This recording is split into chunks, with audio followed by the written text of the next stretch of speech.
السلام علیکم دوستو، آج کی ویڈیو میں آپ کو خوش آمدید کہتے ہیں۔ بات کریں گے پشاور پولیس لائن میں ہونے والے دھماکے کے حوالے سے۔ ایک اہم پیش رفت سامنے آئی ہے، پولیس کی جانب سے جو ہے تو کارروائی کی گئی ہے اور وہ آپ کے ساتھ ہم شیئر کر رہے ہیں۔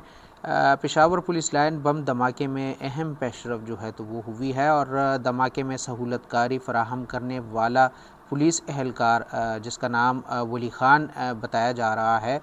کو گرفتار کر لیا ہے اور پولیس کے مطابق سہولت کار کی گرفتاری مرکزی ملزم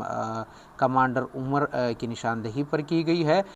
پولیس ذرائع کا یہ کہنا ہے کہ پولیس اہلکار دلزاق روڈ کا رہائشی ہے اور ولی خان جو کہ گرفتار ہو چکا ہے پولیس اہلکار ہے اور دھماکے کے وقت پولیس لائن میں تعینات تھا، ڈیوٹی سر انجام دے رہا تھا۔ اس کے ساتھ ہی ہم آپ کو مزید اس حوالے سے بتاتے چلے کہ پولیس اہلکار نے خودکش حملہ آور سمیت مرکزی ملزم کو پولیس لائن کا نقشہ جو ہے تو وہ فراہم کیا تھا اور پولیس اہلکار نے پولیس لائنز میں تعینات اور رہائش پذیر پولیس اہلکاروں کی تفصیلات بھی مرکزی ملزم